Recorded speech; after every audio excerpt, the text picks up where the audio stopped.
The city of York is well known for its medieval history. This heritage may elude some of the younger generation, but there are still those who strive to keep it alive.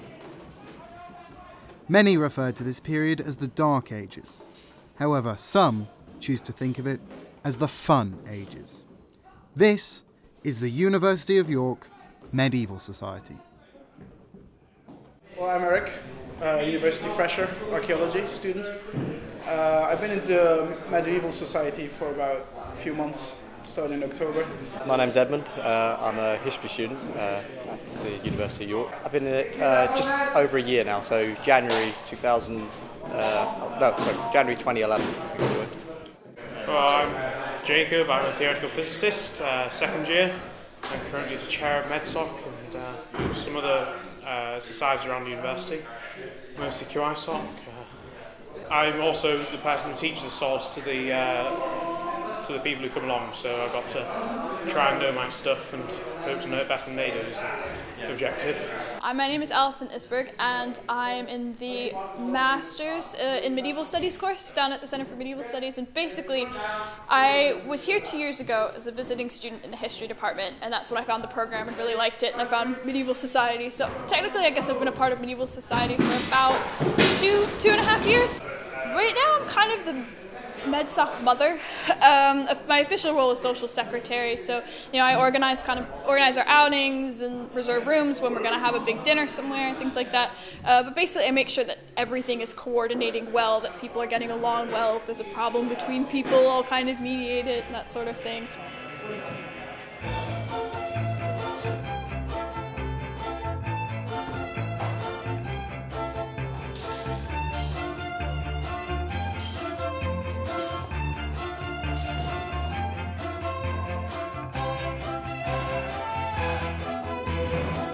The Society leaves out many different aspects of medieval life, although the most popular of these is medieval combat.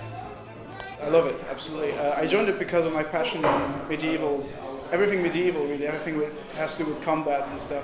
It's a martial art, but at the same time you're using longswords, so I think it's quite interesting in that way, and because it's underdeveloped slightly, there's room for expansion, if that makes sense. I've done some one-on-one fighting, but it's not really my thing, just bashing into people. I definitely respect people who do it, but I'm much more interested in kind of the material culture side of the medieval period, and how do you have a fire and a cauldron and feed 20 people with it, and how do you take a bunch of raw wool and turn it into an outfit, things like that. I always loved swords I did fencing from when I was 9 through to when I was 12, so a step up, but in the right direction, I think.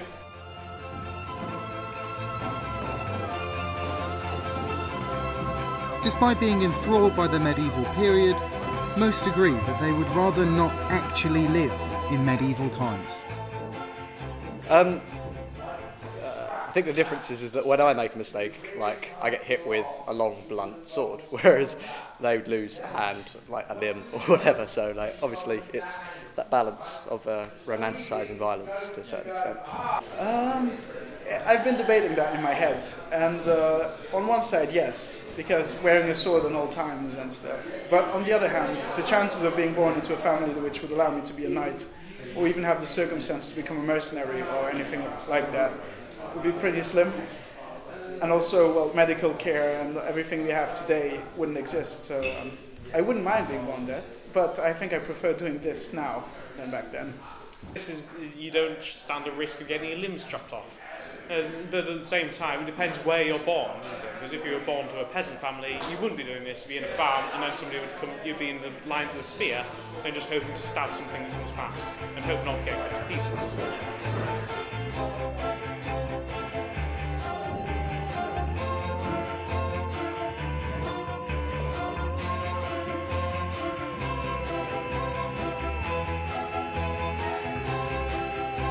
This week is the Jorvik Viking Festival, capturing the adventure and violence of a raid with excellent health and safety.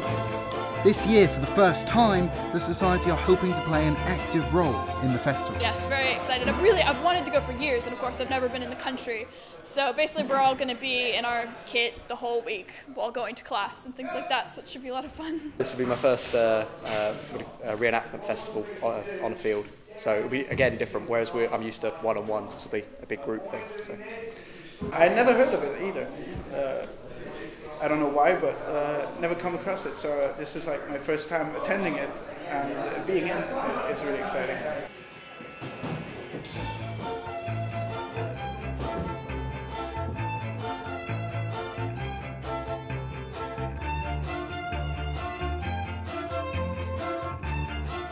Today, the Society are being trained by Crusade, an expert medieval lifestyle and combat group, all in preparation for the finale of the festival. I'm Oliver Johnston. I'm the liaison officer for Crusade Society. What we do is reenact, well, we're reenactors, battle reenactors, and we do sort of 11th to the 13th century. We go around the country.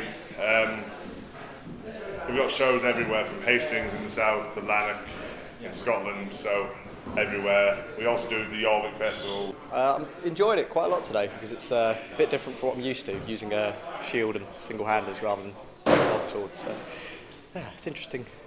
This is the first time that we've really had a group up who knows how to fight in groups and can teach us how to fight in groups.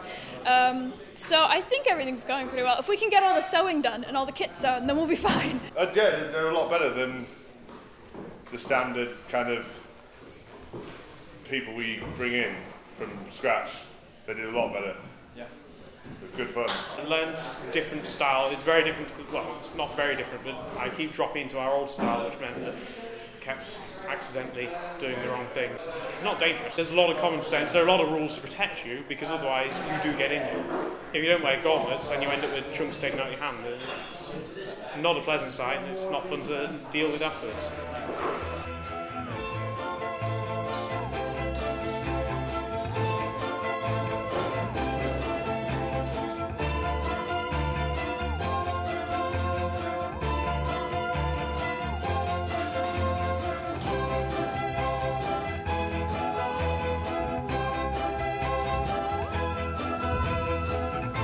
Before they are allowed to perform in a medieval battle, they must first face the combat safety test. We are going to team up with Crusade and do a few battles, so they can test us, see if we're good enough to be part of the society with them. They're training us up, and we should be doing our test at some point. I don't know exactly when. And I think, yeah, we should all be able to participate. Oh yeah. It's the last day of the festival.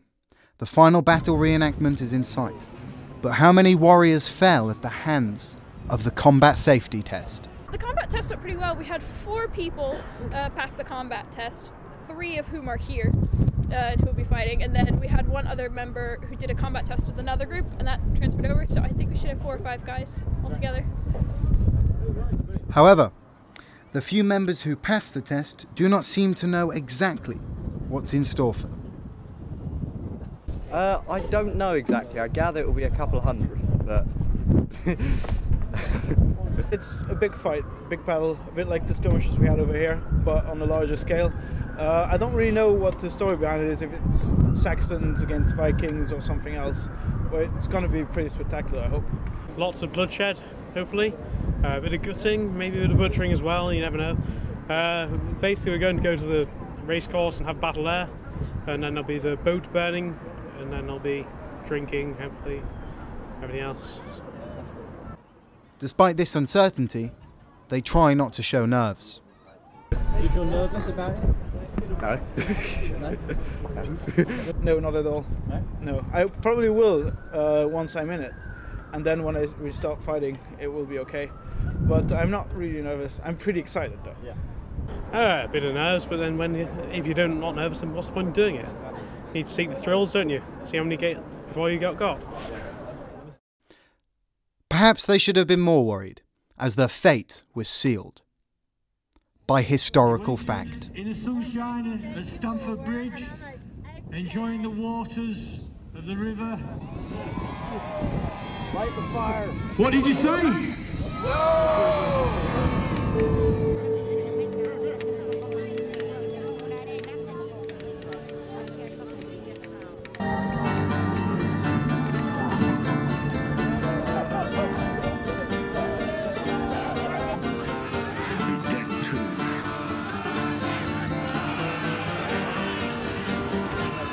armies meant to fight.